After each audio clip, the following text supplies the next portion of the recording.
1080 The Fan. Welcome into the Hot Corner, for it is a Tuesday, for it is always a Tuesday. And no, it is not the cigarette-filled, gravelly voice Patrick Harris for the second straight week. The slacker. I cannot believe that guy. Is he in Disneyland again? I wish. I'm actually very jealous scrolling through his Instagram page, which he changed his Instagram handle name recently. It is now PH_human rain delay. Oh, I like that. I don't know what that means, but it's baseball related, so he gets a pass.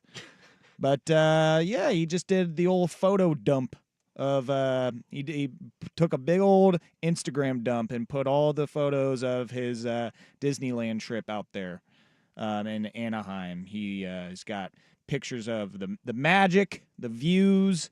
He's got the Star Wars area down there now. I have not been there since they did the whole Star Wars thing, but pictures of the family, them on all the rides, having a great time. So yeah, Star Wars Land is a must-see, even for adults. You know, that's where Patrick and I differ on Star Wars. He loves Star Wars. Okay. Absolute, like, actually going through the pictures, I saw a picture of his kids at the at what is it, the cantina or whatever. Yes, that would be the Jedi stop or wherever the Whatever the hell that first movie they get into a fight in with Obi-Wan Kenobi. That would be the cantina. Yes. I was just thinking we need to make some sort of open with the cantina music. Star Wars cantina. Yes. I just want to hear that. If I can hear that music just like once a week, I think I would be much happier in this life. Maybe when we get to a football season, football Sunday, maybe that's one. I love it. We can do it. We can make it work. But yeah, he is not at Disneyland. He was there last week with the family. He is out at my Portland Pickles right now, which I'm pretty sure their first pitch is like literally right now. Just I'm crowd not going wild. I'm not for gurking Patrick your Harris out chain. there. That's where he's at right now. What? Thanks, Dad. Hey, I had to do it. All right, I had to do it. It's not that big of a deal, okay?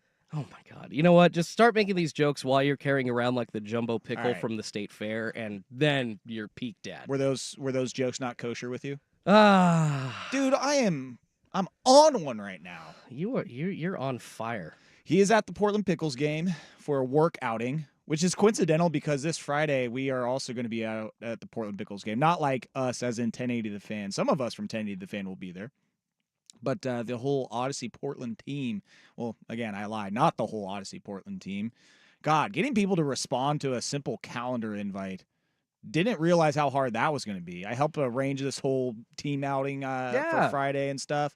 So sent out multiple emails, letting people know, like, hey, this is when the date is. You know, if you can just hit, yes or no on the calendar invite. In fact, I think, Jordan, you're one of those people that did not respond.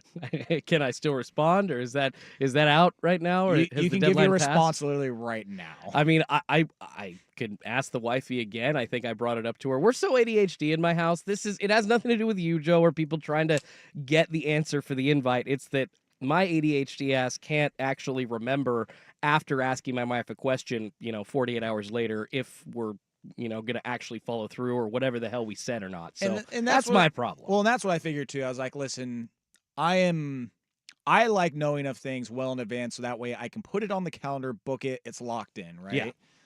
If something pops up the day of or a couple days before, I'm usually not too crazy about it because I'm just like, didn't plan for it. It's not on the calendar. I'm not mentally prepared unless it's something drastically fun. Or like a round of golf, then usually I can be like, yeah, let's make that happen. Yeah, everybody has exceptions. Come on. Yeah, golf is one of them. But so maybe we get a couple scragglers here at the end. But should be a good little group out there at the Portland Pickles game on Friday. It's Portugal the Man Night. Yeah. I don't know if they're actually going to be there. I doubt it. I doubt that they're going to be performing. I'm sure that the price for that is a little bit, maybe, I don't know, maybe they give the hometown discount for that. But I was gonna say, yeah, there's if I were as famous as Portugal the Man, I would definitely give a little Portland discount to all the people from here. So yeah, Patrick's at the Pickles game tonight. I don't think he's going to be there on Friday. He is another one that did not RSVP. You know, shocker, the majority of people that did not RSVP to that calendar invite attending the fan on-air personalities. So, Not surprised. I have, since I've been here, thrown 2 parties, a Halloween party and a Super Bowl party, and 90% of the 1080 The Fan staff did not get back to me. Either way. So. I was probably one of them. I think you were. Knowing myself. I've evened it out here for you. No, I'm just kidding. It really was brought up amongst my wife and I, and we just forgot. So it's not like we were trying to. Hey, you do trying you, to boo-boo. not go. You do you. But let's see here. I believe that Andy did actually respond to the calendar invite. Brandon Sprague did not respond to the calendar invite. Yeah, Sprague. Danny Meringue did not respond to the invite. Patrick Harris did not respond. Ryan Buckley. I even threw it out to both the Wills, Will Darkins and Will Ortner. No response. But I bet Dusty responded. Dusty's always good about that. Dusty will be going. He did not technically RSVP to the calendar invite, but he did email me back saying he will be going. So I think that's even better than just hitting yes or no. Yes. And so he was nice enough to let me know that via email that he will be in attendance for that one. And it was one of those where, listen, I know that the email to one Jason Sukanik and Isaac Ropp, those probably went unread. But probably. But the house I don't own. Yeah, the odds are not in their favor. But the girlfriend and the BTJ, Suk's girlfriend, they made sure that the RSVP, the event, that he was aware of it. So I think he's showing up after the show. Oh, yeah, a little Suk appearance. Let's go. But yeah, looking forward to it. Always a great day out at the ballpark, regardless of if it is a Wood Summer Collegiate Bat League, as I mix up all those words, or if it is a Major League ballpark. It's always great. Yeah, I do like to hear the crack of the wood bat. Honestly, the aluminum ping gives me a headache after 2 innings, bro. And I'm not trying to bag on college baseball as a whole. It sounds annoying. Come on, back me up on this, please. I'm indifferent.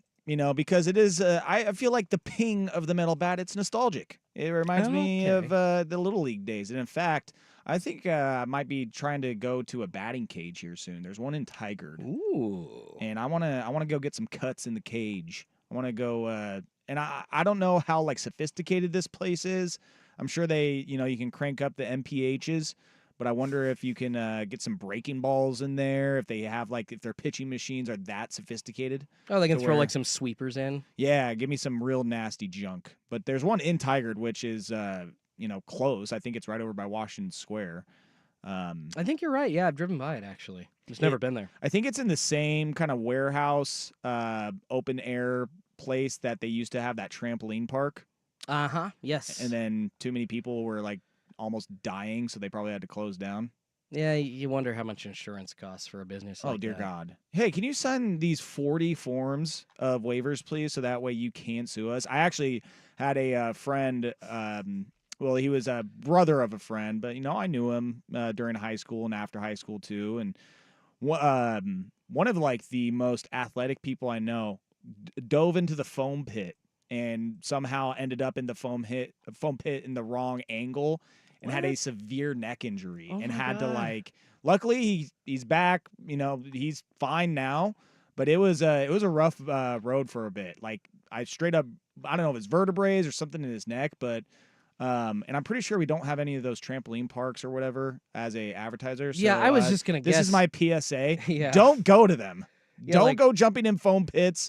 Don't go playing trampoline dodgeball or whatever the hell, trying to do gainers with your buddies. Just stay away from those. No, I was hopefully guessing that we don't have any of those or just regular trampoline sponsors out there either, because I'm not. It would be cool to have. I mean, hey, a trampoline sponsor. I mean, I would give a pat on the back to whoever sold that account. I mean, I agree, but then at the same time, how the hell did you do that, bud? Every time you mention this, I think of my old next door neighbor when he was 12. We both loved to hang out, shoot hoops at the end of our street. Had it wasn't even a cul-de-sac. It was just like a forest behind the end of our street. We had a basketball set up there, a hoop set up there. We'd always hang out and play together. And then he had a trampoline in his backyard. One afternoon, he fell kind of half off the trampoline coming down from one of the jumps, broke his back. I mean, we're talking like a 12-year-old kid, and I will never forget the years of surgery that he had to go through to fix that. And it is just so scary to imagine anybody on one of those. Those are dangerous. I fell off a trampoline once. I don't know if it was missed. I can't remember exactly how it happened, but I just remember repeating over and over again, "Ow, ow, ow." It was not fun. That is not good. I think it was a solid little knee slam to the concrete down below. But what will be much more fun than falling off a trampoline or a severe neck injury is this show. Got plenty of baseball stuff to get to. Oh, yes, we do. I might go on a rant or two tonight. I'm just letting y'all know. Oh boy, I don't blame you because it's rough sledding right now for your Seattle Mariners. That is for sure. And in fact, it has to do with our poll question that is up on Twitter, the 1080 The Fan Twitter account. I tweeted out earlier in the day around 11:30 noonish to get a few more responses and get some votes tallied in here. You're a nooner, huh? All right. Poll question brought to you by 54% win percentage. Shut the hell up. Hey, I didn't say it. If the Mariners miss the playoffs, what is most likely to happen after the season? Service and Dipoto fired. Service gone, Dipoto safe. Service safe, Dipoto gone. Or Service and Dipoto stay. Right now, the number one answer, and as far as the votes, Service and Dipoto both fired, 38.7%. But this is what cracks me up. You know what's in second place? Service and Dipoto stay at 32.3%. That's the most Pacific Northwest division I've ever heard. 19.4%. They say that if anybody, if those two options are not there, Service would be gone, Dipoto would be safe. And then, so basically they say that if anybody's going to be the patsy here, that is going to be sacrificed, like the sacrificial lamb at the end of the year, it's going to be Scott Service. That's a really good question. Honestly, I feel like it's on both of them for different reasons that we're going to get into. But the split, that just sounds like PNW sports fan just to a T. It also sounds like the Mariners to a T. It's like, all right, let's just blow it all up, or actually, let's just keep this going, huh? Sit on the fence? Yeah, let's not do anything. Well, everything's fine. Let's ride both sides of the fence. It's okay. But we got a lot to get to today. Trade or fade? It's a game I want to play because next week we will be past the trade deadline on this very show. I believe it ends at noon or 3 o'clock. I forgot because of the time zone. Next Tuesday, though, is the trade deadline. So by the time we are here next week, perfect time for Patrick to come back. Trade deadline will be passed. So I want to name some players, and you and I both can say trade or fade. Fade the idea of these guys getting traded, basically. Love it. Okay. All right. The AL MVP race just got a bit more interesting. The Dodgers are annoying while the Braves are annoyed. We're about 100 games in, just over 100 games in, so I thought we could look at the most disappointing teams in baseball. And then if we have time, the balls of a certain parlay that I saw today, baseball related. Couldn't believe it, and it hit. We will get to all of that, but first, let's start with the Mariners. Boy, things are ripping off the seams like a baseball that got hit into orbit, and it is falling apart, and it is busting at the seams, and then all you have is that rubber cork basically at the end of it. Let's get to the Mariners and the not-so-good week that they've had. Right here, the hot corner, 1080 The Fan.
Corner with Patrick Harris and Joe Fisher on the Odyssey app and 1080 The Fan. I appreciate the Vancouver Ford text line, 503-864-6326. Your dollar goes further at Vancouver Ford. They treat you right before, during, and after the sale. Visit them at vancouverford.com. Someone said Danny didn't respond because there's going to be a cargo short sale at Sears, and that's why he's missing the Portland Pickles game. And this is where my search history might get flagged by the FBI, is because I responded to the texter. I was like, I believe also a sale on bone saws and hydrochloric acid. And then I had to Google. I was like, what type of acid decomposes bodies? And I'm like, oh boy, that's definitely getting flagged by the FBI right there. No, the key is They're like, let's just put that Gmail account on red alert. You go into the hardware store and ask that in person, and you do so with. What's the best type of acid that helps decompose his body? What aisle is that on? Oh, sorry. This is the lumber section. That's not my section. Getting rid of a dead body, that's going to be aisle 47 at Home Depot. Yeah, Cletus can help you with that over here. Yeah. God. But we appreciate all you out there listening tonight, whether it is on the old radio, the Odyssey app, 99.5 HD2, or on YouTube or Twitch for the kids. I hope there aren't any kids on Twitch watching or listening after that conversation we just had. And I hope there aren't a lot of kids watching the Seattle Mariners right now, because that is not baseball that you want to teach your kids, okay? Well, maybe the pitching aspect, but not really after last night. This is it's all coming to a head right now. And the injuries are part of it. It just came down earlier today that Julio Rodriguez, 10-day IL.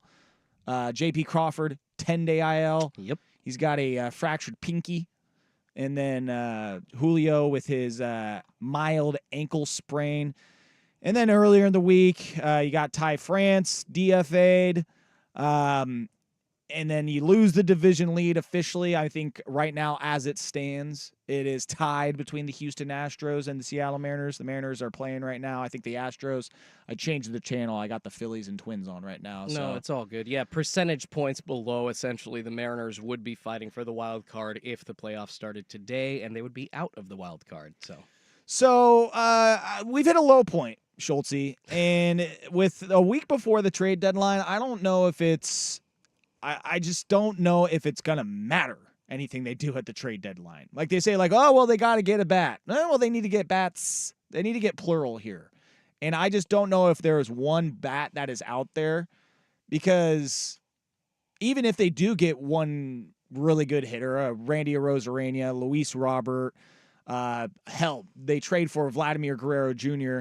Well, Vlad's been playing pretty well for his Toronto Blue Jays, but as you see, there's 9 guys that bat in a lineup, if you didn't know that about baseball, and you need the collective unit to be hitting well. And the Mariners have not been doing that this entire year, so I think it's more than just one guy, and you would really need this team to flip the switch, and you would need multiple guys to flip that switch.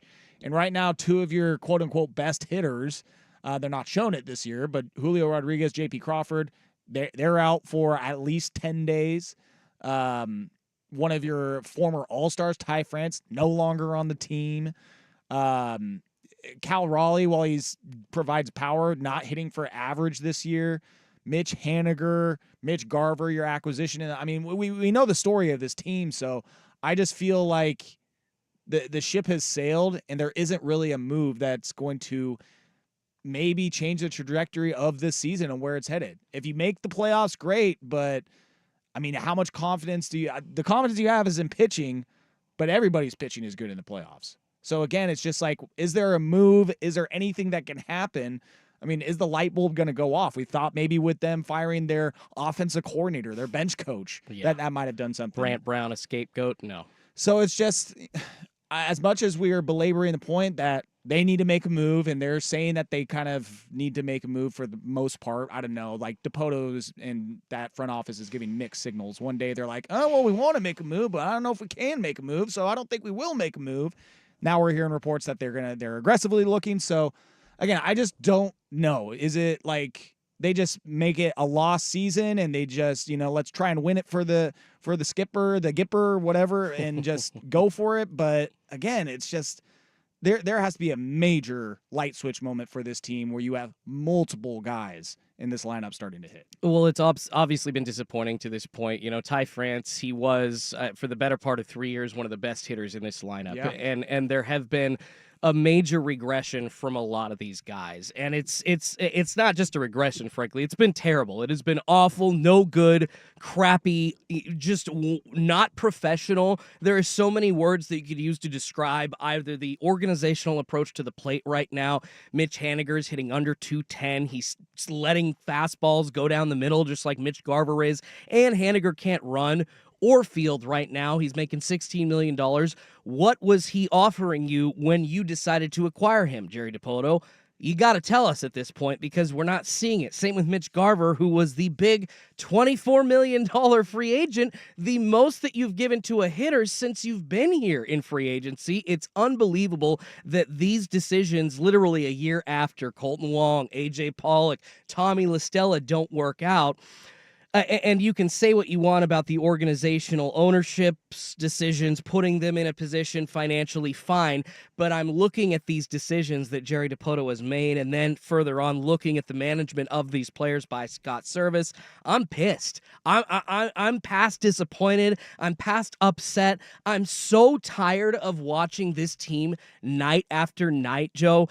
Almost look feeble, almost look like a double-A team at the plate against very mediocre pitchers. And once again, I wonder, is it their organizational approach? Nothing changed after they fired Brant Brown. They hit for, 3 days and then regressed right back to the mean. I'm pretty sure I was at the last game that Ty France hit a home run at. That was in early June. They can't hit to save their lives. Why? Teoscar Hernandez says that the hitting issue is maybe because of a crooked batter's eye, maybe crooked with home plate versus the pitcher's mound. He can't really see the pitcher straight on. Whatever the reason, major changes need to be made. Now, does that mean firing Scott Service right now? Does that mean firing Jerry Dipoto right now? I hope something happens. You heard Scott Service last night very upset, calling his team out for, I think, the first time in the decade that he's been here. And to answer your question, Joe, should the Mariners just give up at this point because of this frustration that they've had because Ty France has hit $160 in the last 24 games?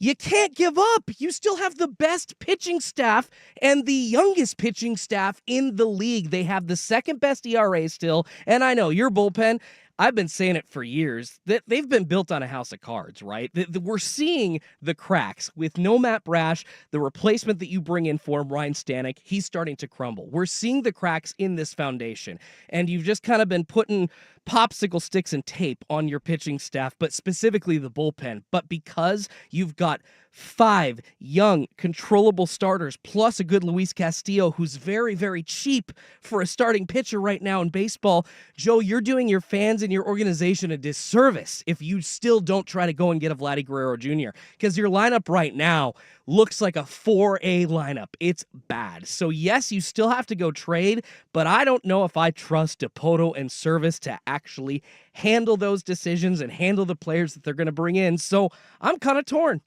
And this is why I say, I don't know what you do, because do you give up young talent to try and acquire a bat when 8 other dudes in the lineup are playing just as crappy as any other player on that lineup?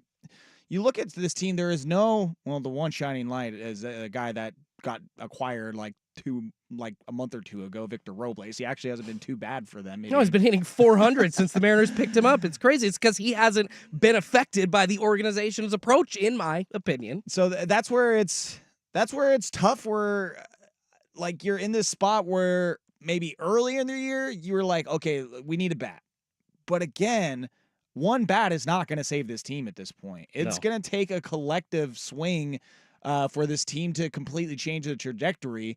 And you're right. It's not a give up because, look, you're right in the thick of the division. You got to go for it, and hopefully something changes to where you do get into the playoffs and that your pitching just carries you. But I actually saw this graphic. It was on MLB Network the other day where it was showing some of their hitting stats and then some of their pitching stats.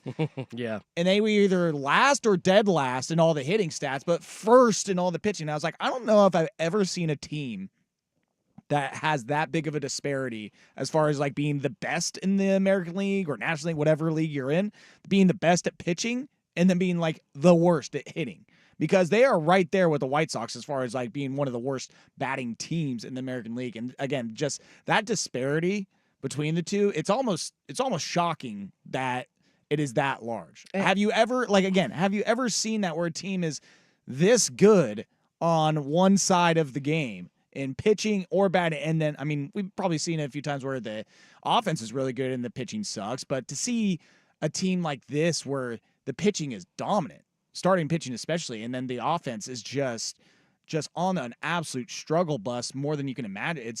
It is insane to watch. It's insane to see. And again, it's just a matter of, is one bat going to really change things for this team completely?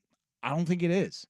It's going to help. It might help you push you into the playoffs, but you're going to need once Julio comes back. And granted, to his defense, he's been hitting a lot better lately. Oh, yeah. No, Julio started to be, second half of the season Julio. But that's what kind of sucks about this injury hurt, yeah. is that, it kind of takes some of that the steam out of the engine there, is that he was on the right track. But you're going to have to pull some things together here. And like you, basically what you said is the whole popsicle sticks and tape thing. Like, you're going to have to put some things together and hope it stays together well enough to where you can get through this last 60 games and hopefully find yourself in the playoffs and make something magical happen.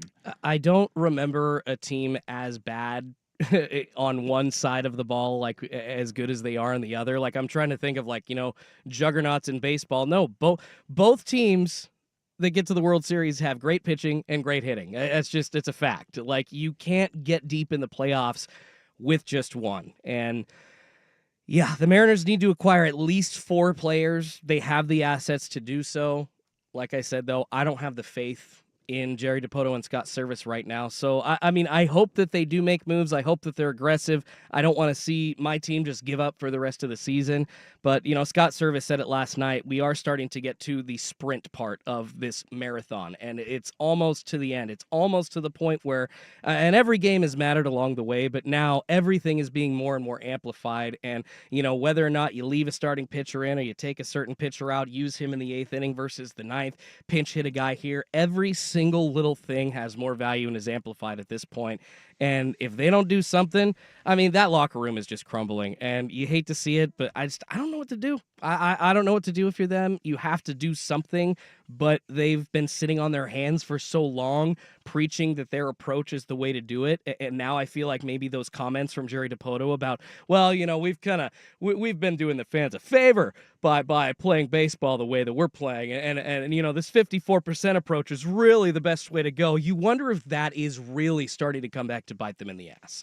Just a bit. You can text in the Vancouver Ford text line 503-864-6326.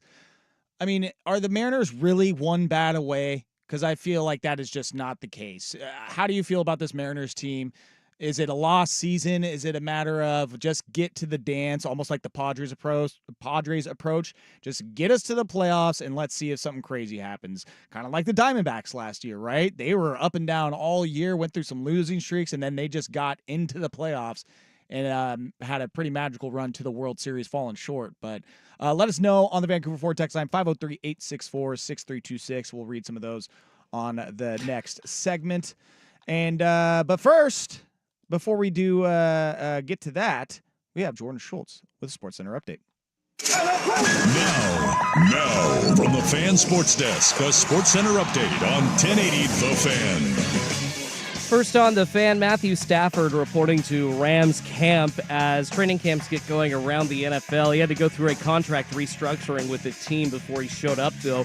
Up north there, the 49ers say they're committed to wideout Brandon Ayuk remaining with the team even after he requested a trade from the organization. Ayuk did report to camp for San Francisco earlier today.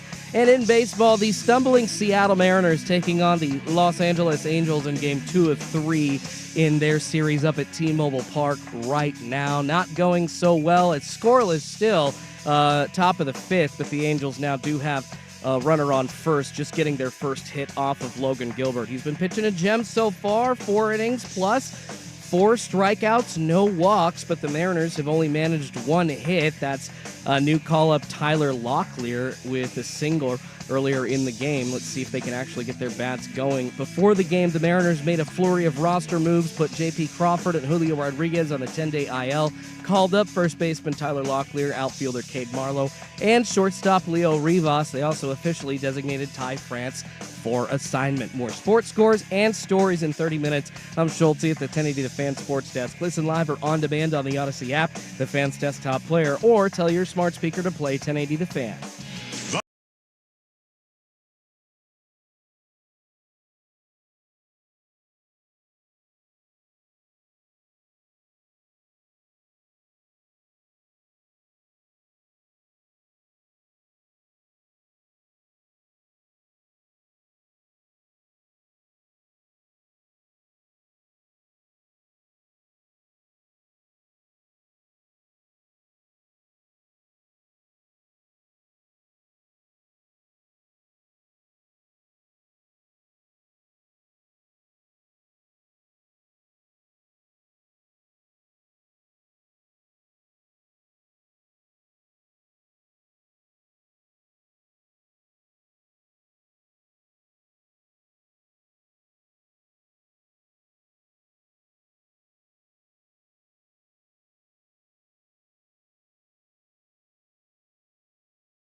Recent week, I shouldn't, again, this is the tough part, is there still 4 games above 500.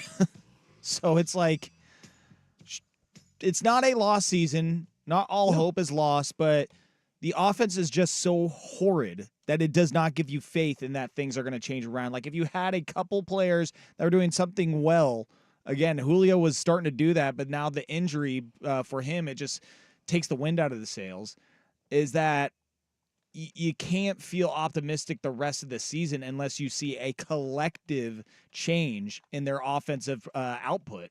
Someone on the YouTube chat saying everyone chokes every year, get one consistent bat, and we back. And I was like, that one bat would have to go on an absolute tear, putting up insane numbers, and hope that Julio can bat them in. I mean, the Angels, I'm sure, have been saying, well, at least we have Mike Trout. We're always going to have a chance. We've seen how well that's gone for them over the last 10, 15 years, however long he's been on that franchise. Angels just took a 3-0 lead, by the way. There's an update on the Mariners. I believe the Astros are losing 3-1. Did I see that correctly? I think you're right. 4-1 now. The Oakland A's lead them. That game over on ESPN Plus if you subscribe to that. Also on the Vancouver Ford text line. No, I feel like they need to crash and tank. If they make the postseason, it just gives management another year of this crap. And that's fair. kind of like the poll question, right? Like, even if they make the poll question is if they miss the playoffs, what will they do? If they make the playoffs, then that gives ownership in the front office like even more excuse to be like, hey guys, we made the playoffs. We're right there. That's how close we are. We just need a few more bats. But again, I don't know how much longer you can keep doing this as a team, fan base, front office of just being like, we're almost there. We're almost there. Because you have yet to have a season where you are clearly one of the better teams in the American League. You're always in the mix, but you are not a division-winning, division-leading, dominant. We finished the season 20, 25 games above 500. Like, you haven't had that season yet. Nope. They're always one of the most profitable teams, though. Yeah, and I'm sure that the Mariners front office loves that. You know, just keep throwing out jersey retirements and Mariners Hall of Fame nights, and people will still fill up T-Mobile Park. But again, I just think this team this year, you're going to need a lot of guys to just flip the switch, and I don't know who on that roster is going to do that. Yeah, it's just scary. You really wonder where Jerry Dipoto and Scott Service can turn at this point. But I do like the texter's point of kind of making, with such a bad end to a season, if the Mariners were just to absolutely tank or suck for the final 60 games of the year, really make Scott Service and Jerry Dipoto eat that crow and really listen to those words and hear that this philosophy is dead wrong. This is not how you're supposed to win a World Series or run an organization, because you literally have identified mediocre talent for the last 5 seasons to try to bring in and slip amongst these, and I would say you've gotten lucky with pieces like Ty France and others maybe that have given you a couple of seasons of production, and then slip those amongst the amazing pitching that you've developed in albeit 2 top prospects or 2 major league hitters in Julio Rodriguez and Cal Raleigh. Somebody was asking me the other day, like, how many hitters have the Mariners developed in their own system on their roster right now? And really, it's 2. Julio and Cal. J.P. Crawford was a trade piece that Jerry Dipoto acquired, and rightfully so. I mean, he's talented. He's already won a Gold Glove. He's a very good hitter when he's on. 250 near batting average, 19 homers last year, had the best season of his career last year. But you can't expect every single player to, after a career peak season, to then build on that season. And that, for some reason, has been the Mariners' philosophy, Joe. They get great play. Ty France all of a sudden becomes a 20 home run a year hitter. Then they think, oh, he can be 20, 25 every year. That is so not true. I was explaining this to my wife last night of just the endless list of Major League Baseball players that have had a year, 2, maybe 3 of success and then just fall off the face of the earth. And there are so many, Joe, that we've seen in Seattle, especially the last 20 years. It's just not the way to build an organization. And maybe that is the way that finally John Stanton, the owner, will realize, okay, you know what? This isn't the way to do it. And Dipoto and Service have been most of that reason. Well, and to just draw parallels to my team, the Baltimore Orioles, as I'm seeing reports as we're getting close to the trade deadline here that they're considering and looking at and are open to the option of moving on from either Cedric Mullins or Ryan Mountcastle. And those are 2 guys that have been stalwarts on this team for the last 5-6 years when there were bad Orioles teams. But if they make those moves, Cedric Mullins, his numbers have dipped over the last couple of years. Ryan Mountcastle, he is what he is at this point. Exactly. And that's one of those where it's like, as a franchise, do you look at these players and are you just like, no, these are our guys, they can get better. Cedric is 29. Mountcastle is about like 26, 27. Might be a little bit older than that. But no, let's just stick with them. Maybe the numbers they go back up. I draw the parallel because if the Orioles make those moves, to me, it'll be like, wow, they clearly care about trying to get better and figuring out ways to make the roster better. And if that means at the expense of, again, guys that have been stalwarts on this roster and where they essentially are going to, wipe their hands and be like, listen, thank you for your time, but we need to think about the team and we need to think about what this future looks like. That's where Dipoto and the Mariners have a tough time doing, is like, no, let's hang on to these guys. No, let's see what we can get out of them, instead of just, dude, blow it up. Let's strip this down to the studs. Now, this is where, when we get into next season, and that's where the questions will happen in the offseason, and depending on how next year starts, is what does that Mariners team look like? Where do they really blow things up? Do they really look to just get rid of as much as possible? And that's the really crappy thing, is that you have great talent on the pitching staff. You have Julio Rodriguez. You have players on this roster that should be a solid foundational pieces, to where you should not have to be considering this. But now it's getting to this point where if you miss the playoffs and you crash out of the standings like you are, and again, these injuries couldn't have been at a worse time, is that where you go into the offseason and next year, like, okay, we're going to give this a real run, and then next year's trade deadline, that's when we blow this all up? Because I think with what you had at the beginning of the year, how you came into it, you have to give it a shot to ride out this year, hope something turns around, and make a run. But if that doesn't happen, you go into the offseason, you highly consider getting rid of Dipoto and Service. And then at that point, you bring in new management. Maybe that is what you change, and that is able to fix things for this team. New GM that is able to make some moves. But again, it's like we're getting to some real dire straits here, where some things need to change drastically for this franchise. Your Cedric Mullins comparison is just so perfect, as opposed to how the Mariners would handle him, comparing that to the Orioles handling of a player like that. Yeah, a smart franchise moves on from those guys that are starting to decline. And let's be honest, and I'm not knocking Cedric Mullins as a human, but as far as the starting nine on the Orioles, he's probably the least talented guy on that roster now. He's kind of taken up at bats, as opposed to really helping you and getting on base and being that speed piece that he was. And he was so good for the Orioles. He got onto the USA team. Like, he representing, your country and getting to be there as one of the best players out there in that year. Like, I was kind of surprised that he got there, but it's because he was so good for the Orioles. That time has passed, though. You now have better players available to you, and if you're a good organization, if you are a 5-star team, you move on from those guys. But Jared Dipoto seems to think that, you know what, if we can even just get 60 or 70% of his best season's production, we're going to be all right, and they always plan for that. And I know you can't plan a sports organization philosophy like this, but you do have to wonder, what if he has a crappy year? What if he regresses? They have to have these questions in the back of their head. I don't think anybody thought Mitch Garver was going to come in and hit less than 200, but you have to consider, okay, I've got a plan if this does happen. And the Mariners, obviously, Joe, did not have a plan for Jorge Polanco and Mitch Garver not hitting. I mean, and even beyond that, the organization's batting philosophy is in shambles right now, but they didn't even have a plan for those two guys not hitting. We don't even have to bring up their key pieces, but if you don't have a plan, if your two guys that your main acquisitions in the offseason to try to get your lineup going don't work out, you have nothing, yeah, you should lose your job. On the Vancouver 4 text line, then we'll take a break. Okay, so I'm a Brewers fan, and they will never get a World Series, but I'll still watch. Oh, come on.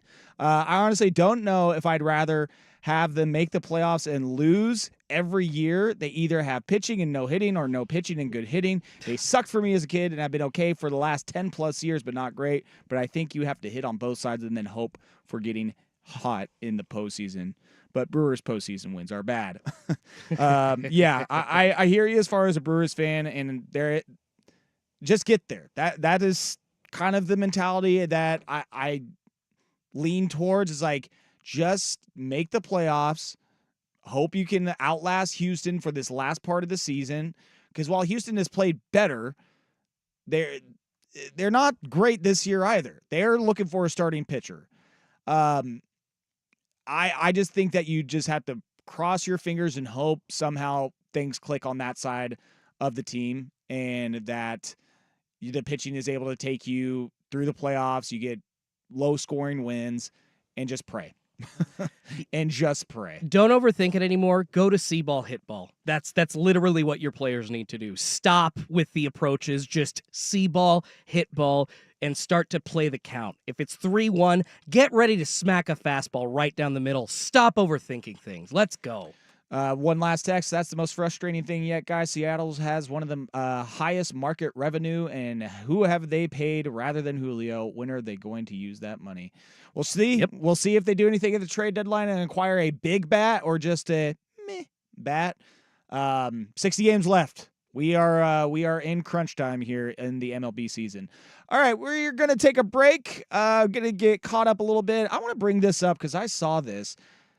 And this is one of the reasons why I would love to bet, but my God, how do you make this call? We get to that next here. The Hot Corner, 1080 The Fan. It's The Fan on demand. They're kind of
The Fan.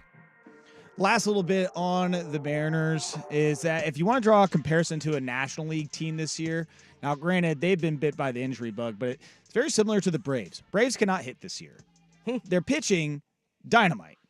Even with them not having Spencer Strider, and it sucks because now Max Fried is going to be out for a little bit of time, but two of the three NL ERA leaders are on the Braves, Reynaldo Lopez and Chris Sale.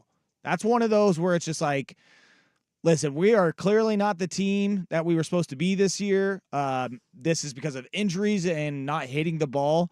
Let's just get there. Let's give ourselves a chance, and then hopefully our arms can take us all the way. That's the comparison as far as National League goes that I can find as far as any other team in the league that is going through what the Mariners are going through. Maybe Jared Kelenic brought the Mariners curse with him to Atlanta, who, by the way, I believe he's leading off for them right now in Acuna's absence, and he's still hitting like 250, just smacked his 11th homer of the season the other day.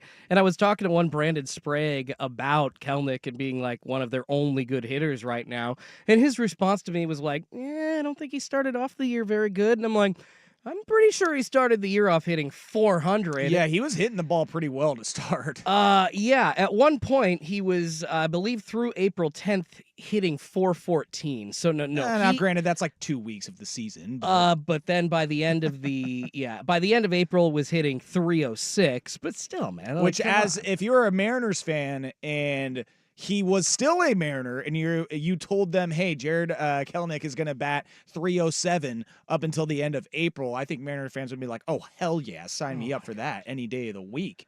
Mariners losing 5-0 now. No, to the Eagles. 5-1 because apparently they had 2 runners on base with no outs, and then Cade Marlowe grounded into a double play to get a run across the plate, and then they got the 3rd out. So 2 runners on.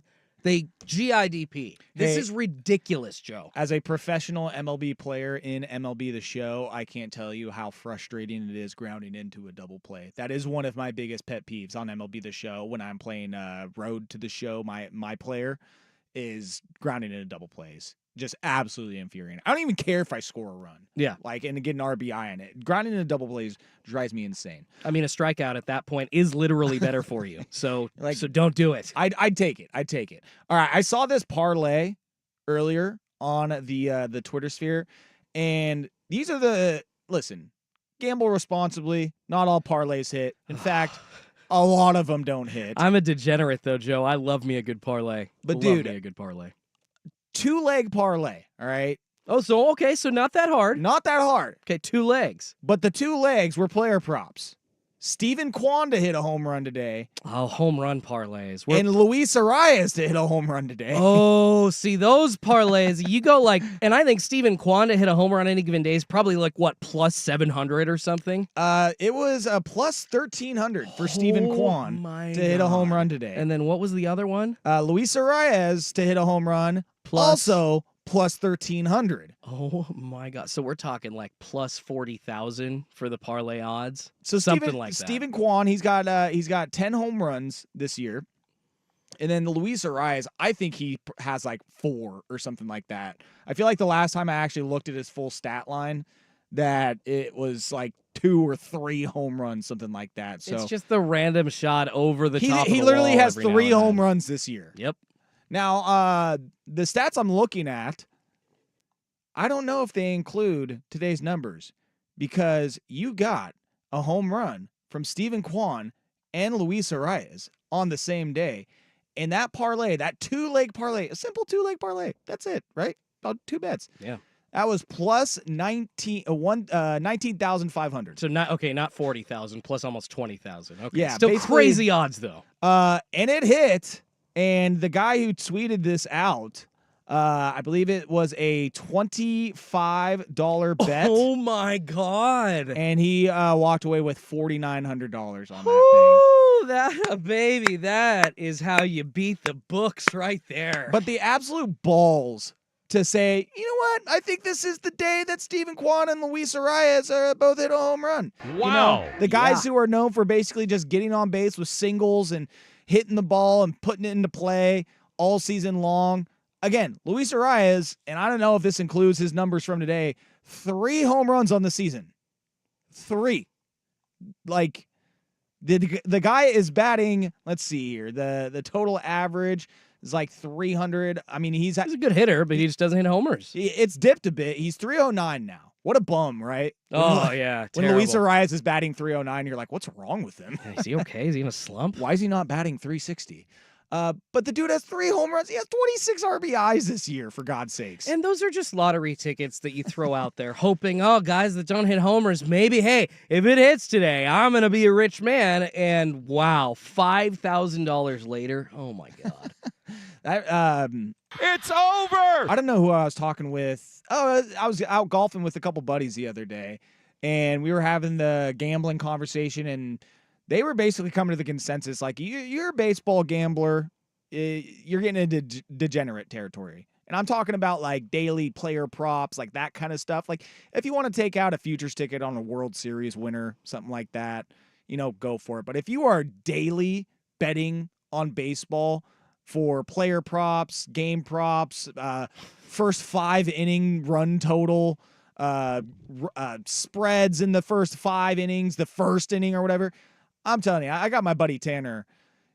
He is by far the biggest gambling degenerate I know. Yeah. Like some of the bets he's told me about, not just in baseball, but in all sports, it is unreal. This guy, and he puts in the work, he puts in the research, and he has been making some money off of one Bobby Witt Jr. this year. Ooh, he's a stud. He's having a great year. And I wanted to get into this a little bit. We're up against it, but if you want to lay a couple schmeckles down on Bobby Witt Jr. for AL MVP, you can get him at like plus 600, plus 750 right now, because the dude is on an absolute tear to start the second half of the year. Going into today, he was like 12 of 14 in the first few games Good from All-Star God. break. He went 1 for 4 today, bum, just like Luis Arias. But for God's sakes, he almost had a cycle halfway through the game yesterday.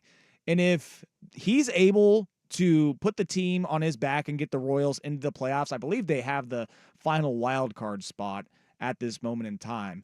But if he is able to push them into not just a playoff spot, but maybe sneak up on Cleveland and win that division, highly unlikely. They're 5 games out. But hey, Yeah.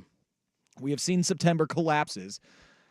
And Aaron Judge, I mean, if the Yankees continue to slide and he isn't able to hit like he did in the month of May and June, then maybe Bobby Witt sneaks up and snags himself an AL MVP. He now leads the American League in wins above replacement. He is one of the best young players in the game right now. And unfortunately, you cannot compare Julio Rodriguez to him at this point. Bobby Witt is amazing. My God. I wish he was just a little bit better on my MLB The Show team, though, because my Joe Fisher, the star third baseman for the Kansas City Royals, who is just having an absolute fantastic full season in his second year in the league. I would like a little bit more support from my offensive lineup. And Bobby Witt, he Not gives giving me you enough protection. He gives me some, but he's not doing this. He's not doing stuff like this on a regular occurrence. So if he can, up his production a little bit more on MLB The Show for my Royals, I'd be a happy camper because. Listen, the run support, the offensive firepower, it's all me. I am putting the team on my back in that franchise right now. Kind of mad that there's no Joe Fisher home run prop for MLB The Show. Give me some money on that, baby. Oh, dude, I've been absolutely raking. I was on pace for like 62 home runs at one point. Ooh, like old records being 180 broken. RBIs or something like that. I don't know if I want to bump up the difficulty level. No, it's too fun. I'm on veteran mode right now. Yeah. I played through veteran mode in the minors, and I think I hit like 100 home runs in the season before I got called up. So yeah, no, it's fun. Yeah, MVP. It's looking good right now. Oh yeah. I could be hitting for the triple crown, getting MVP, getting a Gold Glove, Silver Slugger, just getting all of it, all the awards. Give them to me. All right, we got hour number 2 coming up. I want to play a fun little game with Schultzy. Trade or fade. I got some players that have been rumored, talked about, that could be on the move, and we will decide if they will be traded or fade the idea that they will be traded, because at this very time next week, the trade deadline will be passed, and we will know where these players are playing, if they are on their current team or on a new franchise. I also want to talk about how annoying the Dodgers are and how annoyed the Braves must be. Maybe some, if we got time, most disappointing teams in baseball as well. Not sure if we got a fair or foul tonight, but if not, we can parlay that most disappointing teams into most disappointing players in the MLB this season with just 60 games left. We've hit the 100-game mark, so we are in the final home stretch of the MLB season. We got some bad news about Mike Trout the next hour to get to as well. I saw that. Yeah, I that is saw not that. good, bro. Yeah. I think we really got to start talking about Mike Trout's MLB career as a whole and exactly what he can be viewed as, because, Yep. We'll probably have to see you next year, Mike. We get to hour number 2. We'll see you there next here. The Hot Corner, 1080 The Fan. When people have a craving to explore new and traditional Asian cuisines, they head to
The Hot Corner, hour number 2, Joe Fisher, Jordan Schultz, Patrick Harris will return to us next week.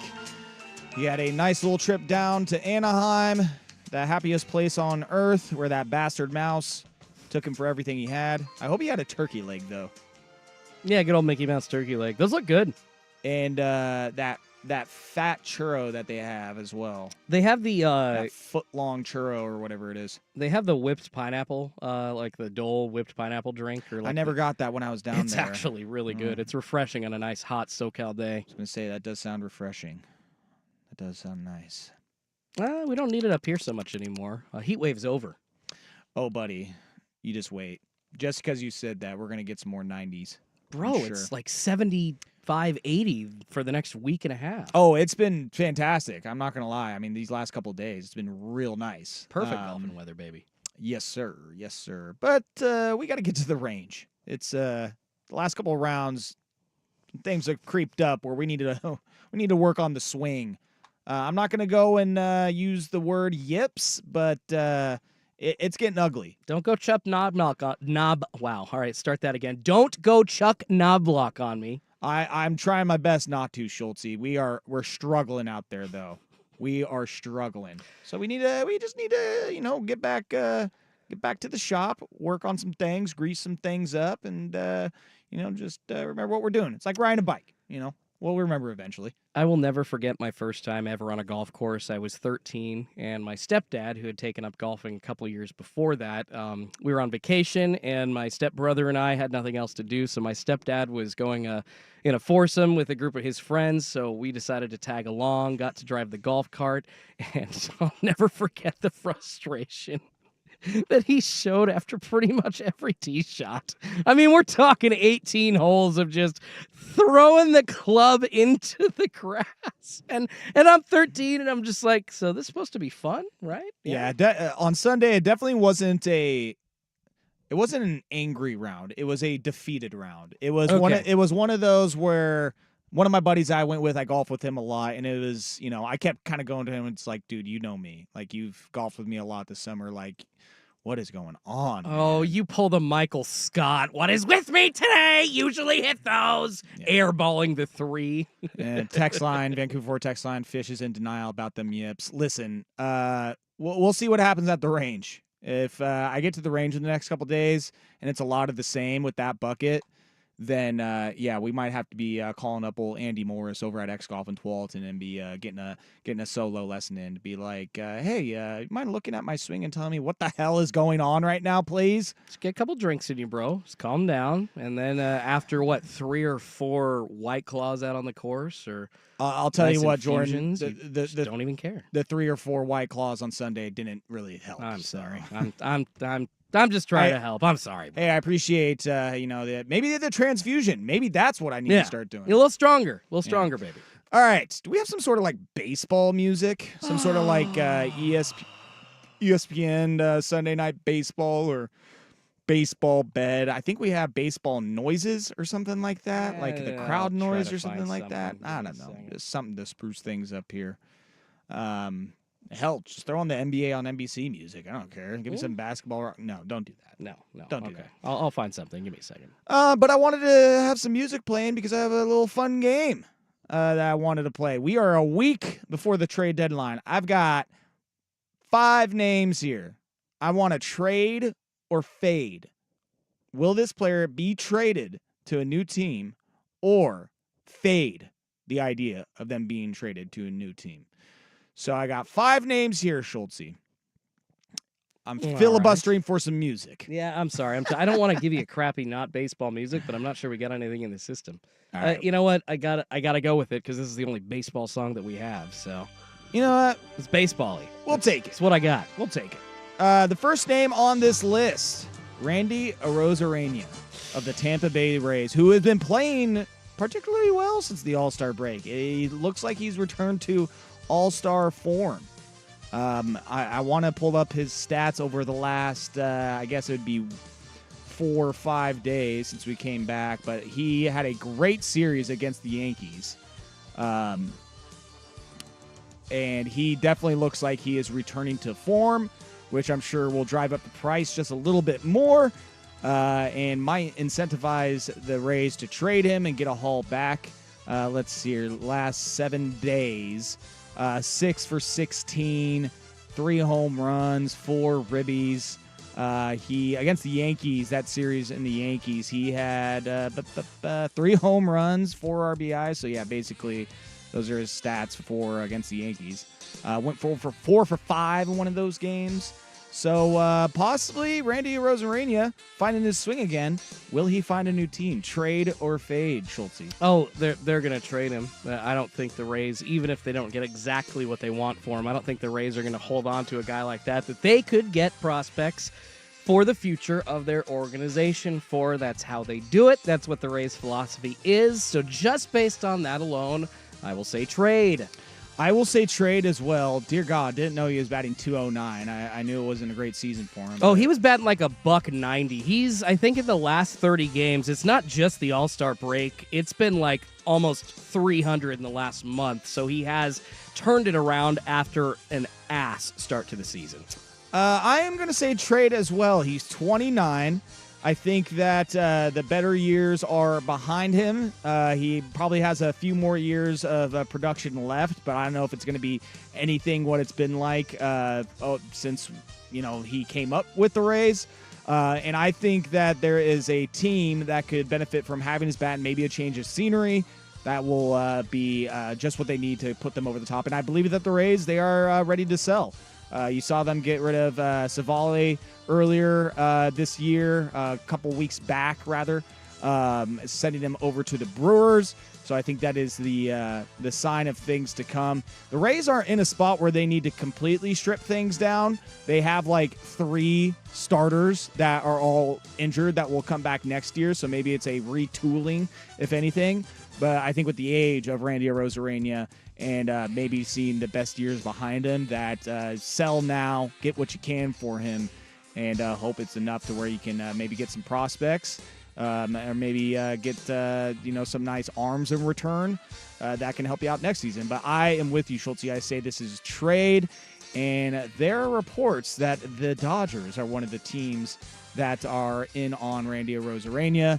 We'll get to the Dodgers here in the next segment, perhaps, because, man, they are really pissing me off. They're just going to trade for everybody. Good God. The next player on this list of the Chicago White Sox, Garrett Crochet, starting pitcher. Schultz, trade or fade? Oh, Garrett Crochet also on the move. This seems to be more of a starting pitching heavy trade deadline as far as guys that are going to be available as opposed to hitters, but Crochet is one of the better names on that list. You talk about the Los Angeles Dodgers, who need some outfield help. Well, they also need starting pitching help because their guys just continually get injured. I think they are getting Clayton Kershaw back here either this week or next week. He will make his first start of the season, or he already did.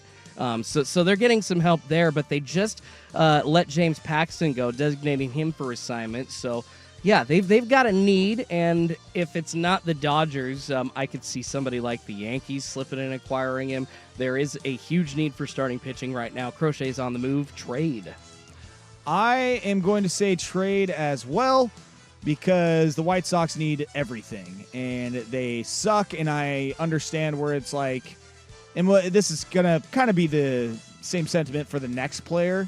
Although I'll be going a different route with the next player on this list, is that when you are this bad and you have a great player, why do you hold on to him? Like, how close are you actually? And if you are as bad as the White Sox, you need to acquire as much young talent as possible. And Garrett Crochet, again, with how he is playing this year, you can get that young talent, and you can get a lot of it.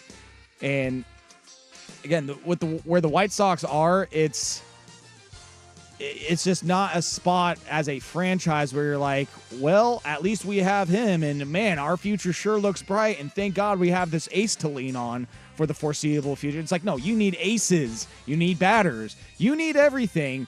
So trade your best asset on the pitching side of things and get as much as you can. And as we see with every trade deadline, there is a team that is desperate for pitching, starting pitching especially.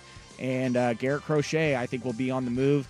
3.07 ERA this year, 157 strikeouts, a .97 whip for Garrett Crochet. I believe he will be traded as well. That's going to take like 2 top prospects to acquire a line like that. I believe so. Trying to figure out which team these guys go to, that's a different story. But it's usually the guys that are, or the teams that are in the race to try and win it all this year. The Dodgers, the Orioles. I don't know if the Phillies need to really make any moves. The Yankees, perhaps. But again, they got some arms just as long as they start pitching better. But the next person on this list, and this, again, kind of same sentiment, it's Tarik Skubal of the Detroit Tigers. Yes. Now, the Tigers, the thing that's different about them versus the White Sox is they don't completely suck. They're better than they've been in the last couple of years. And Tarik Skubal literally is one of, if not the best pitchers in baseball this year. Saw another insane graphic that since September 1st of last year, he is like number 1 in every major pitching category. ERA, whip, fielding, independent pitching, which is a big stat that they're starting to use now, F-WAR, whatever the hell stat you want to use, Tarik Skubal seems to be number 1 in every pitching stat. But will the Detroit Tigers trade or fade on Skubal, Schultze? Yeah, this is a tough one. You know, you're not necessarily looking at like a team of young studs. They do have, I love their new second baseman, Colt Keith, that young kid. Oh my goodness. I don't know if you know about him, dude. He's lighting the freaking world up so far this year, hitting 250, 10 homers, almost 40 ribbies. It looks like he's always grabbing a hit, and he can hit all around. I've seen him just getting hits away, pulling the ball. Love to watch that kid. But you look at the rest of their lineup, it's full of has-beens. You know, Gio Urshela, Javi Baez, Mark Canha. Love Mark Canha. He's a great power hitter, kind of a sneaky power hitter, but he's getting older. And outside of Tarik Skubal, you're looking at kind of a banged-up starting rotation. So, you, in my opinion, you don't really have the pieces to, like, go forward with a really good young starting pitcher that here soon you're going to have to pay, right? They're what, 4 or 5 years into him with control. So, and after this year, they have 2 more years of arbitration with him. Okay, so they've got 2 more years. He's under control for those 2 more years after this. But you kind of have to weigh, well, is he going to get injured versus what his value is right now? You're right, this is the toughest decision, but if I'm Detroit at this point, I think what you can get back for him on this pitching market is going to be quite a bit. I think if you're looking at like a 2 top prospect price for Crochet, it's probably going to be a 2 to 3 top prospect price for Tarik Skubal, right? If I'm Detroit, I don't think I can say no to that. So I know you're sitting opposite of this, Joe, but I'm going to say trade. And I'm just leaning on the reports I feel like I see mostly is that For sure. there's a lot of MLB insiders, Bob Nightingale, Ben Verlander. I mean, there are a lot of guys saying do not trade him. They shouldn't trade him. They won't trade him. And when you are literally the best pitcher in baseball, you're under contract for another 2 years.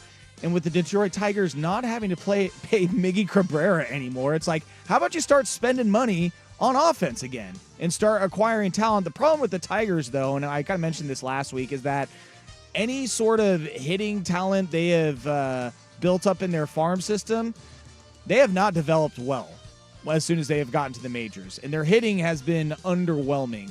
Spencer Torkelson, I said again that, what is it? Remember, Akil Baddoo is supposed to be the next best thing for this Tigers team as well. Yeah, Torkelson got sent down. You're right. Yeah, so, I mean, I feel like they're going to need to spend money on some proven at-bats in the offseason and start building it around Tarik Skubal. I mean, I don't know how much money and years are left on that Javi Baez deal either, but dear God, get rid of him too. Start getting some proven players, proven bats that are going to be able to improve this offense because, and then I don't know, I haven't looked at what Jack Flaherty's contract is at. He could be one that is more so on the move on this Detroit Tigers staff. I say that Skubal is going to stay put, and the Tigers are going to just try and build this team up a little bit more. The pitching is good, whether it's not starting, but their bullpen has been traditionally playing well as also over the last few years. So it's just getting bats, and I think that they're going to hold on to him and do that in the offseason. Let's take a break. I got a couple more names on here, and then talk about how the Dodgers are annoying and the Braves are annoyed. We get to that next here, Hot Corner on 1080 The Fan. Thanks to our fan listeners and Autotown GMC.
Trade or fade. Got a couple more players on this list.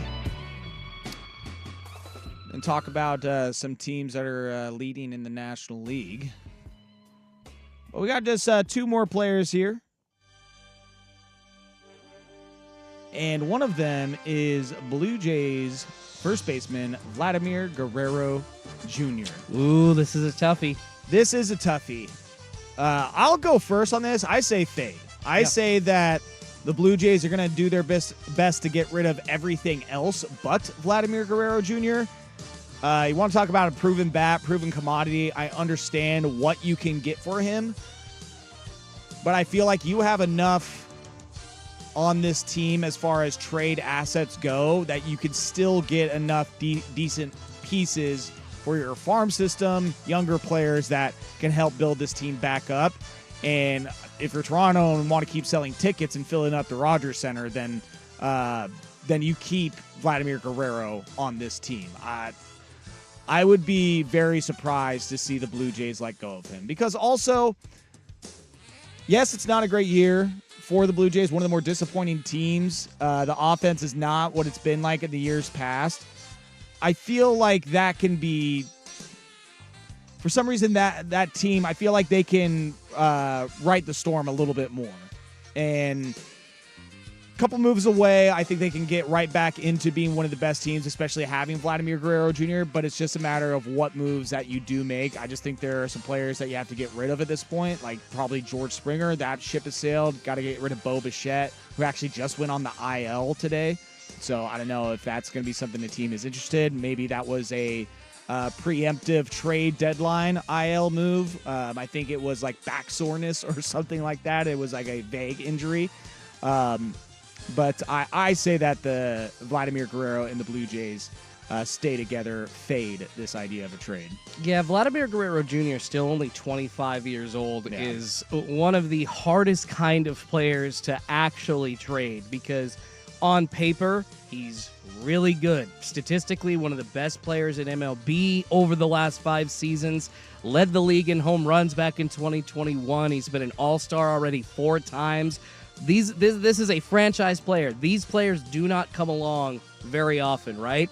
Generational talent.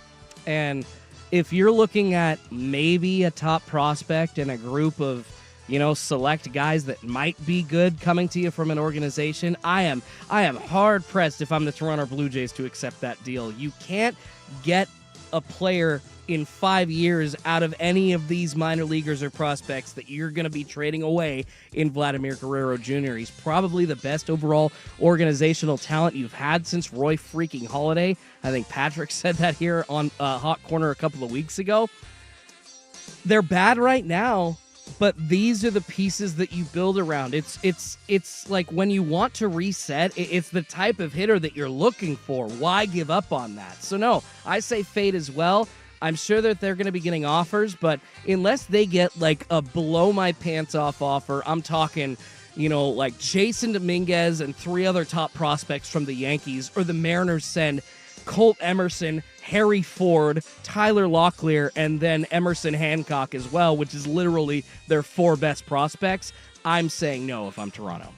He is a free agent after next year, so he is soon approaching contract negotiations with the Blue Jays or possibly another team.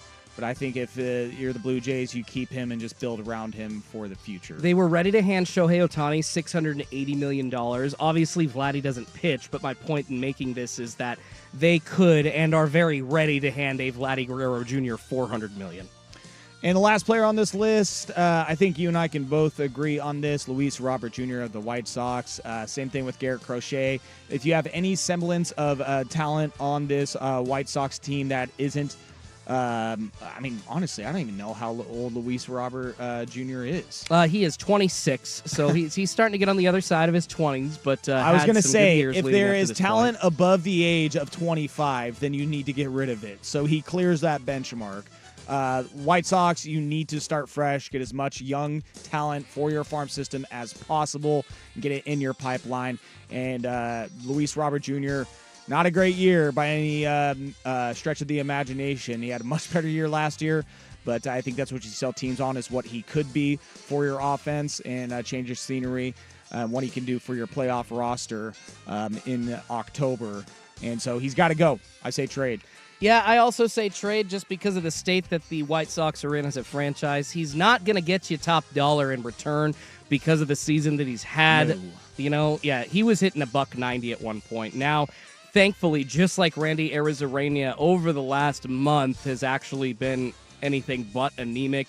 Hit a few more homers, but his slugging, his OPB, not terrible. I think OPS total 738, so that's pretty much at league average, I think, for a Major League Baseball player. But yeah, so he's gonna get something for you if you're the White Sox, but he's not gonna get you a lot. You still have to take the deal, though. Saw a report from Jeff Kerr of CBS Philadelphia that apparently the White Sox have had scouts around the Phillies minor league team in recent weeks. So maybe they're sniffing around Philadelphia looking for prospects for Luis Robert Jr. or Garrett Crochet. I don't think they need the arm, but again, might be possible.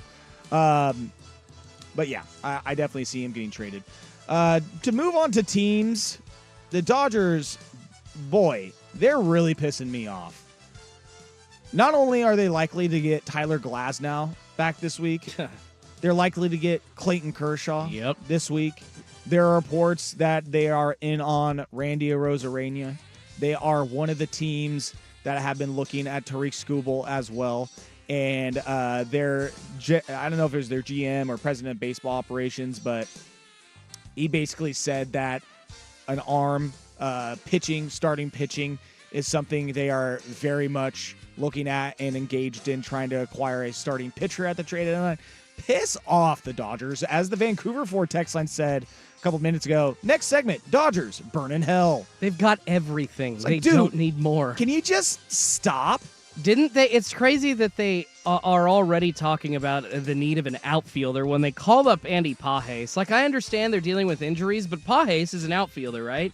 And he has hit very well since he's been up this year. They've got prospects. They've got pitchers to fill in. The young 2 kids that have stepped up and actually pitched really well over the past month. You didn't even know that they had those guys. Like, what more do they need? Like I said, piss off. Alden Gonzalez, ESPN baseball reporter, Garrett Crochet is, quote, at the top, end quote, of the Dodgers list as the deadline approaches.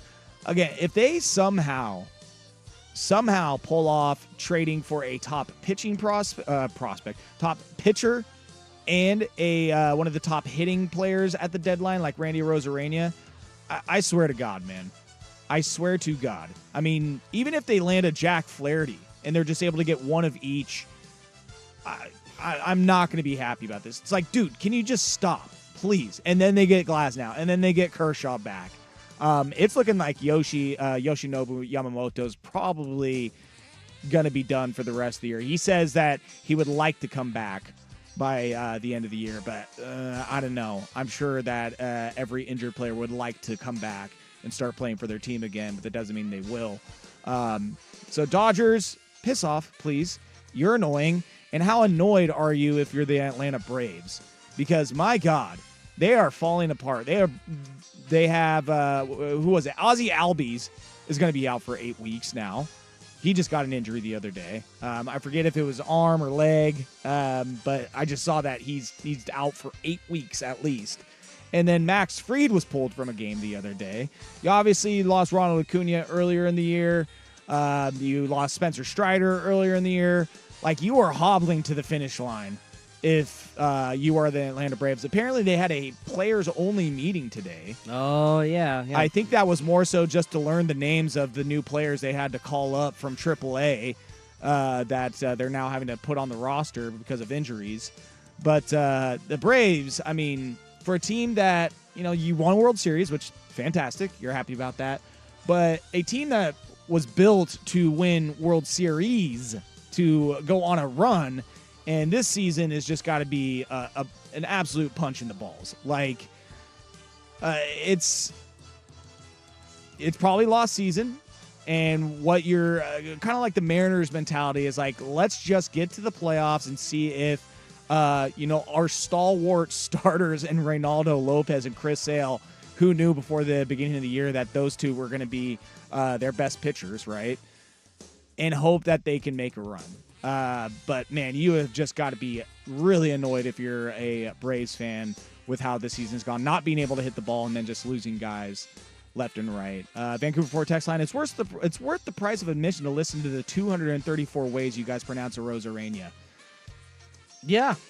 I'm not a Tampa Bay Rays fan. Arozarena.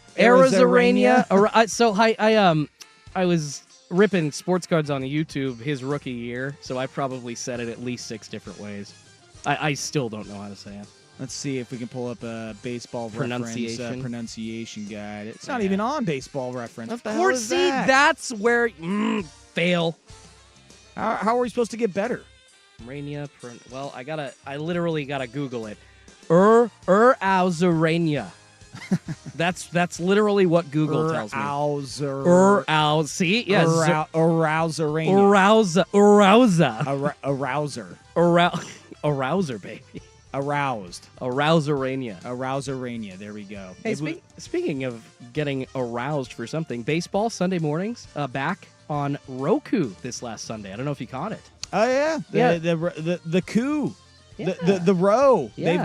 They got MLB streaming now. Yeah, they got MLB streaming. I mean, it's pretty cool to see just like games for free on a service you don't have to pay for. So. Arozarena. Arozarena. Texter's happy now, for God's sake. Randy Arozarena. That I am literally reading this off of Google. So if that's wrong, then take it up with Google, not us. I'm gonna have to pull up the YouTube page that announces names for me. Oh yeah, yes, there's a video. I love it. Yes, of course there is. All right, let's take a break. Do we have fair or foul, Schultze? I do not. All right, I was up too early today. I apologize. All good. Let's talk about some disappointing teams in the MLB and some disappointing players as well. I'd like to read off some stats there, but I am curious, and you can text this in to 503-864-6326, the Vancouver Ford text line. Who do you think is the most disappointing team in the MLB? Let's try and leave the Mariners out of this. Let's try and think outside the box. Seattle. Okay. Some MLB teams that have been most disappointing to you 100 games into the season. We do that next. But first, Schultze, SportsCenter update. Now, from the Fan Sports Desk, a SportsCenter update on 1080 The Fan. First on The Fan, a huge day in the NFL. Training camps getting going all over the league. In Rams camp, Matthew Stafford reporting after going through a contract restructuring with the team before showing up. Elsewhere, up north, the 49ers saying they're committed to wideout Brandon Ayuk remaining with the team even after he requested a trade from the organization during the offseason. Ayuk did also report to camp today for San Francisco. And moving on to baseball, the stumbling Seattle Mariners made some moves today, put J.P. Crawford and Julio Rodriguez on the 10-day injured list, also called up first baseman Tyler Locklear, outfielder Cade Marlowe, and shortstop Leo Rivas. They are also officially designating Ty France for assignment off the roster today, and they are stumbling once again, hosting the Angels for Game 2 of the 3-game set. Took the bad loss yesterday where manager Scott Service basically accused the team of giving the Angels the game. Basically going the same tonight. 5-1 lead for the Angels, bottom 8. Logan Gilbert, 6 2/3. 5 runs, only one of those earned. You got Austin Voth on the mound right now. 2 runners on, though. Bottom of the 8th, 2 outs. Let's see if Seattle can get a big hit here as the Angels make a pitching change. More sports scores and stories in 30 minutes. I'm Schulte at the 1080 The Fan Sports Desk.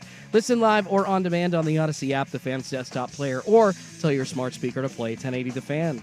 Got a smart speaker? It's the Fan in your office and every room of your home. Tell your smart speaker to play 1080 The Fan.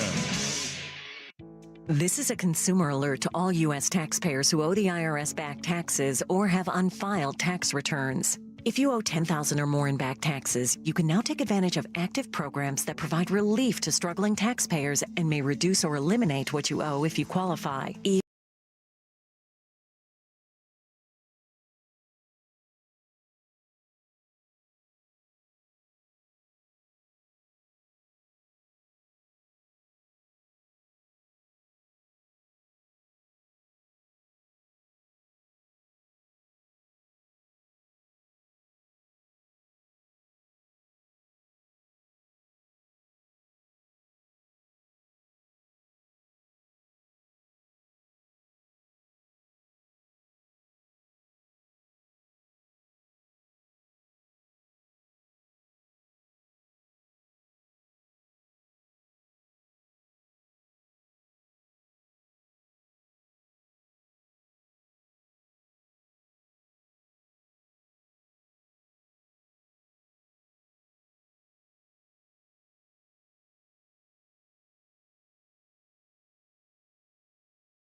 Reyes of Major League Baseball.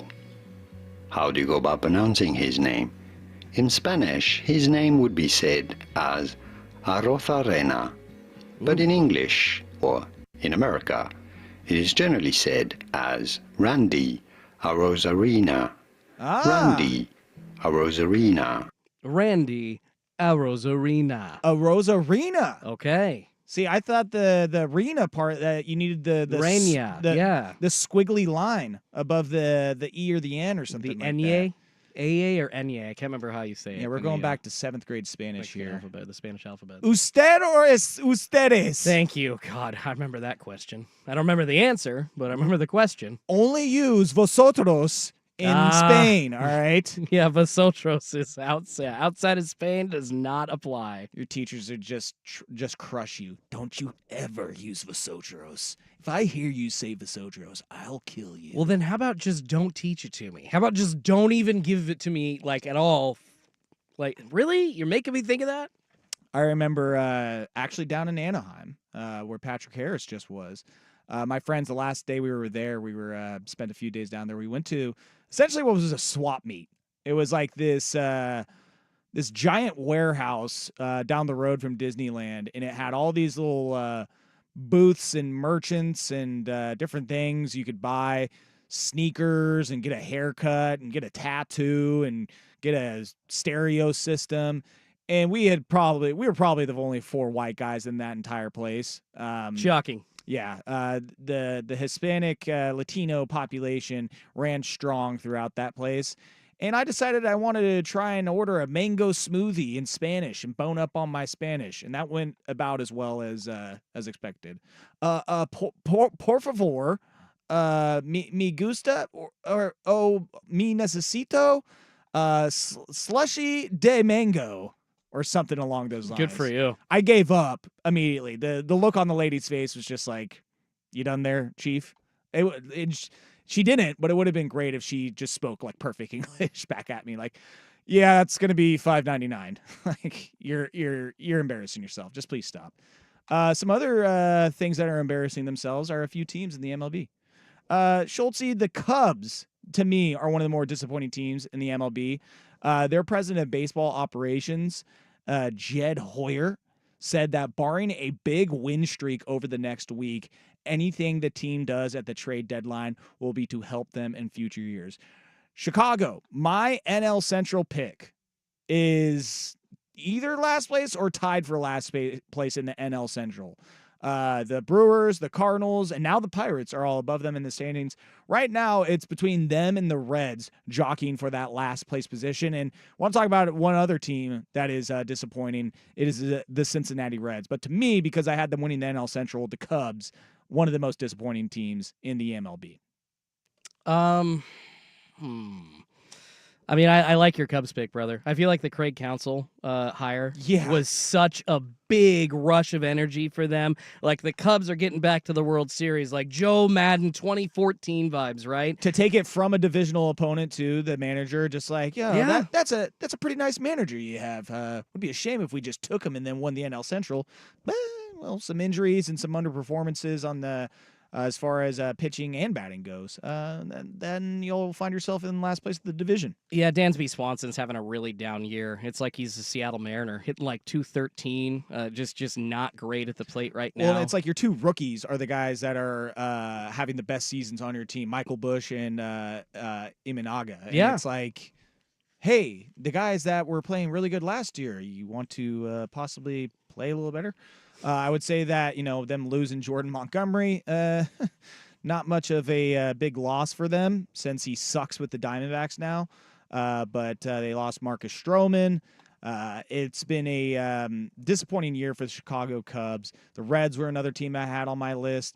I mean, also why the World Series winners, the Rangers, paging the reigning World Series champions. Texas Arizona Rangers. Diamondbacks on the list as well. I would put them in the disappointing category. I think we thought their young core was maybe going to take a step up this year. And they have been Yeah. stagnant right around the middle of the field at best. They're playing a little bit better lately, but I mean, as far as like Corbin Carroll goes, I mean, just him alone. Corbin And then, Carroll has again, been terrible. Jordan Montgomery. Well, they've been considering, and it's crazy that they're even whispering, possibly trading Christian Walker. Like these guys there, they were organizational pieces. Now, 6 months after their World Series appearance, we're hearing about possible trades. That's crazy to me. a couple AL East teams I got on my list as well, Rays and Blue Jays.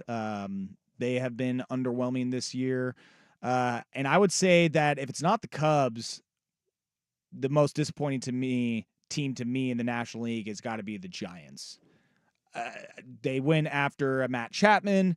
They got Blake Snell, brought in Jung Ho Lee, Jorge Soler. Spent a lot of money. They look like they were trying to make a move and trying to be winners this year, and they have been inconsistent as hell. Very disappointing. I had them finishing second in the division this year against the Dodgers. 60 games left. A lot can happen. But the way that the Giants have been playing this year, their inconsistency is what drives me nuts, and not being able to close out games either. It's a very weird team. And maybe Bob Melvin in year 2 is able to turn some things around. I'm sure this is not the year that he was expecting either. But if I were to go a 1-2, I would go Cubs 1, Giants 2 is my most disappointing in the National League. And then, I think the most disappointing in the American League would have to probably go Rangers. And then I would probably say Mariners, number 2. Even though they're still above 500 and have a chance at the playoffs, it's just that offense has been so damn putrid that it disappoints me. Yeah, National League, I'll go Cubs. The Reds, I'm not sure they're too high on my list. I'm actually going to put my D-backs up there, even over the Giants. Like, they went to a World Series last year, and they are supposed to stay at that level of production, and they're not even close to it. Yeah, they could sneak in, maybe, if they have a good run in the second half of the season into the wild card, but that's just not going to happen. So I would say the D-backs number 2, the Cubs number 1 for the NL for me. Mariners, number 2 in the American League, and the Texas Rangers. But I don't know, man. For me, I would say that the Toronto Blue Jays should be maybe like a 2A on that list as well, because they weren't supposed to be this bad. I didn't think they were going to be cellar dwellers. I know that they haven't been the best. Alek Manoah, after last year, following his Mariners playoff appearances and like a really good Cy Young type season, started to go down a little bit in the last year and a half just as a team, but they should be better than they are this year. So I would say that they've been a disappointment as well. As Patrick comes back next week, we will form a show, put things together, but I might have to throw out to him the idea of most disappointing players of the 2024 MLB season as a segment for next year. But let's wrap things up. Last segment, Hot Corner, 1080 The Fan. The Ducks are on a roll. They have hammer recruiters, and they have a lot of flash and sizzle because of Nike. And then it's backed by essentially an unlimited war chest. Dan Lanning and company live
1080 The Fan. Patrick Harris will be back next week. He is out at Walker Stadium tonight for the Portland Pickles baseball game. What was the theme night for tonight? God, they got some really good theme nights. Did not see what tonight's was, though. Let's take a glance. By the way, did you see that they had their 10-cent beer night? I did see that. I did not get out there to it, unfortunately, but the pics on social media looked awesome. So you saw how they were serving those 10-cent It beers? was tiny, tiny. It was pretty funny. It was like literally like the cups that they give you for Yeah. your cough syrup. Those little tiny like plastic cups, like taster cups, essentially. I think they were doing like 1 ounce pours of the 10-barrel pub beer of what they were doing out there. It was obviously more of a gimmick. I don't think the OLCC would allow any establishment in the state of Oregon Absolutely to sell not. a 12-ounce beer for 10 cents because, well, that probably happened just like it did. What was it, the White Sox that did that in Chicago? Where, yeah, there It was be the Cleveland Indians. Cleveland Indians, thank you. Yeah. The pandemonium that happened in Cleveland would happen at a Pickles game. But the nostalgia, the joke of it, I found that funny. Which, if you have not read the like anything about that 10-cent beer night, I highly encourage going back and reading the stories from that in the 70s when it was the Cleveland Indians versus Texas Rangers, and it was in Cleveland, I believe, the game where they did a 10-cent beer night. And it went about as expected. It was so bad that they had like a couple young girls that were running the beer truck, and they were just overwhelmed by how many people were wanting beers. The lines were getting long. People were getting unruly that the girls just were like, F this. They I'm out of abandoned here. it. They left the beer truck. Yeah. And so it was basically self-serve. And at first it started kind of hokey, like, look at this. Oh, a guy ran onto the field. And then multiple people started to run onto the field. And then Rangers players were getting thrown. It literally almost started a whole brawl where the Cleveland Indians and the Texas Rangers had to fight off fans together. Like the two teams, they had to partner up and fight off fans. Yeah. It is absolutely ridiculous. There was some planning that was lacking. If you had enough employees, maybe that could have been pulled off. But yeah, I don't understand how selling 10-cent beers with like 2 people at a tap was a good idea to you. Just thinking like about humans lining up in one spot, not even about like the chaos that could ensue. How do you not plan for a better service of your main attraction? Well, yeah, and I don't know if it was like they just had the one station to do that, but I mean, Seriously, yeah. But I still, wonder. it was absolute mess. It looks like tonight was Simpsons night Ooh, good stuff. out at Walker Stadium, and then Friday we'll be out there for Portugal the Man night. And I am reading stuff from the social medias that Portugal the Man should be there, and they're gonna have some special Portland Pickles Portugal the Man T-shirts that will only be available at the stadium. That you can get there. They did a collaboration on a hat with them last year, but apparently Portugal the Man will be there for the game next year or on Friday. I don't think they were there last year when they did the theme, but they are reportedly supposed to be here this time around. So, yeah, looking forward to it. Again, dude, just a day at the baseball stadium, an organized baseball game in any league, any format. Just when you see the field for the first time, like there is just something, like there is a feeling that comes over, like the well-manicured grass, the chalk lines, them watering the field and the dirt and getting everything ready. There's something just so aesthetically pleasing about a baseball diamond in a well put together baseball stadium and field that when you climb those stairs at T-Mobile Park or whatever baseball that park, feeling, and then bro. you just see it from out of the concourse. And it's like, it's kind of dark in the concourse. You're under the seats and everything. But out there, it's just bright as day. The sun is hitting the field perfectly. Even at Walker Stadium, seeing a Pickles game is a great time. I will be bringing my my beer bat. They sell the beer bats there, which I believe are a 24-ounce pour. Oh, that looks awesome. But if you bring the bats back, then you get half the price for a beer. Because you Oh, yeah. have to buy the bat, and I think it's like $20-something. Yeah. It's an investment, but But if you bring the bat back with you, then you just have to pay for the 24-ounce beer, which I think is like $12 or $14, something like that. that's such a good deal. Let's go. So I will be bringing the bat back. I will not be chugging the bat beer. I know that is somewhat becoming a tradition out there at Walker Stadium. I will not be partaking in that. but I will enjoy a few nice tall ones.